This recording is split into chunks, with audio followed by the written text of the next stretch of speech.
स्वागत है आज के इस एक्सप्लेनर में।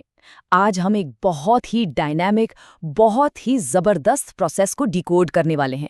मानव शरीर का श्वसन तंत्र, यानी हमारा रेस्पिरेटरी सिस्टम। ये सिर्फ हवा के अंदर बाहर जाने की बोरिंग सी बात नहीं है, बल्कि सच कहूं तो ये शरीर के अंदर की एक बेहद खूबसूरत विजुअल जर्नी है। तो चलिए इस सफर की शुरुआत करते हैं।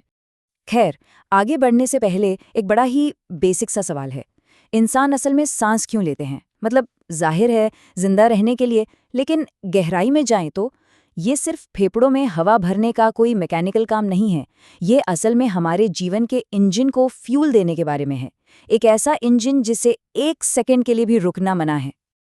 अब यहीं पर एक बहुत ही आम कंफ्यूजन होता है, श्वास लेना और श्वसन यानी ब्रीदिंग और रेस्पिरेशन। हमें लगता है दोनों एक ही हैं, राइट? पर ऐसा नहीं है। ब्रीदिंग बस वो फिजिकल काम है, हवा अंदर ली बाहर छोड़ी, बस इतना ही। लेकिन रेस्पिरेशन वो असली गेम है। ये वो अल्टीमेट सेलुलर टारगेट है जहां ऑक्सीजन का इस्तेमाल हमारे खाने यानी ग्लूकोज को जलाने में होता है, ताकि एटीपी के रूप में एनर्जी बन सके। बिना ऑक्सीजन के कोई एनर्जी नहीं, बिल्कुल सिंपल। तो चलिए हवा के एक झोंके के साथ शरीर के अंदर चलते हैं और इस पूरे रास्ते का एक फिजिकल नक्शा बनाते हैं। एक गहरी सांस के साथ हवा सबसे पहले हमारे नथुनों और नासिका कक्ष से एंट्री लेती है। फिर ये नीचे की तरफ एक सुरंग जैसे रास्ते से गुजरती है, ग्रसनी और स्वयंत्र से होते हुए श्वासनली में, और फिर फाइनली ब्रोंची के जरिए फेफड़ों के बिल्कुल गहरे स्पंजी हिस्सों तक पहुंच जाती है। अब इस जर्नी का पहला स्टेप बड़ा दिलचस्प है। नासिका कक्ष यानी नेजल चेंबर हमारे शरीर का फर्स्ट लाइन ऑफ डिफेंस है। अंदर की तरफ देखें तो ये किसी घने जंगल जैसा है, जहां छोटे छोटे बालों के रोम और चिपचिपा म्यूकस होता है। ये धूल और गंदगी के लिए एक बेहतरीन फिल्टर का काम करता है। और हाँ, यहाँ मौजूद ब्लड वेसल्स का जाल बाहर की ठंडी हवा को शरीर के तापमान के हिसाब से गर्म भी कर देता है, ताकि हमारे नाजुक अंगों को कोई शॉक न लगे। है ना कमाल की इंजीनियरिंग। सेक्शन 1, चौराहा, ग्रसनी और एपिग्लॉटिस। गले के इस हिस्से को एक बिजी चौराहा समझ लीजिए। अब इस चौराहे पर ट्रैफिक को कंट्रोल करने के लिए एक बहुत ही जरूरी सिस्टम है, जिसे हम एपिग्लॉटिस कहते हैं।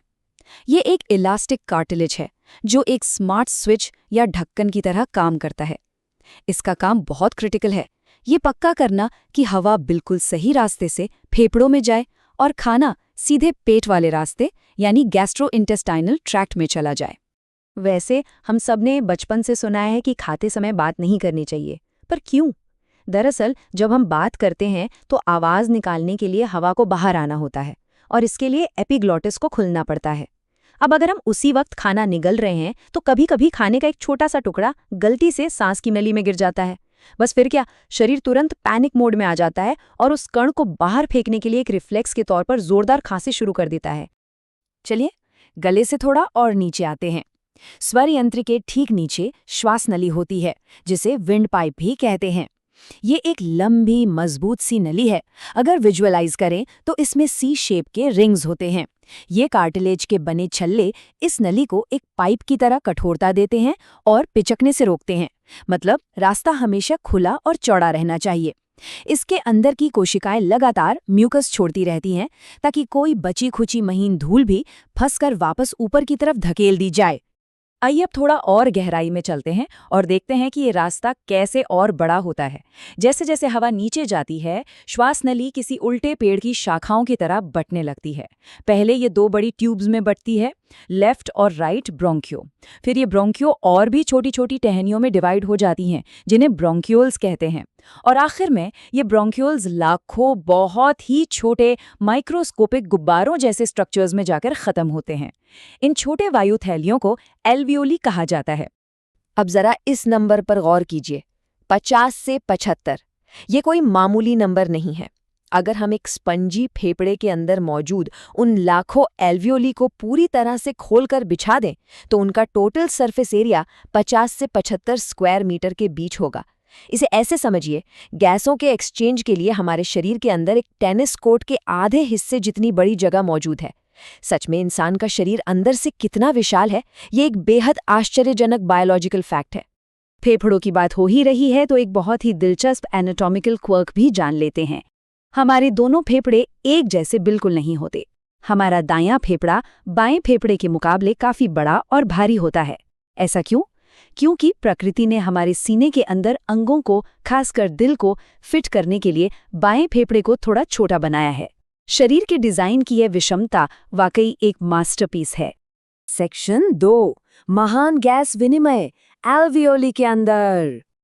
अब हम उस जगह आ गए हैं जहां असली जादू होता है, उन लाखों सिंगल सेल वाली थैलियों के बिल्कुल माइक्रोस्कोपिक लेवल पर। यहाँ एकदम सटीक अदला बदली होती है। एक तरफ जो जीवन रक्षक ऑक्सीजन हम अंदर खींचते हैं वो पल्मोनरी केशिकाओं यानी ब्लड वेसल्स में घुस जाती है, हीमोग्लोबिन के साथ कसकर जुड़ जाती है और फिर ऊर्जा देने के लिए पूरे शरीर के टिश्यूज तक पंप कर दी जाती है। और ठीक उसी वक्त ब्लड से वेस्ट कार्बन डाइऑक्साइड वापस एल्वियोली में धकेल दी जाती है, जिसे हम सांस छोड़ते वक्त बाहर निकाल देते हैं। और सबसे कमाल की बात, ये सब हमारी पलक झपकने से भी कम समय में लगातार हो रहा है।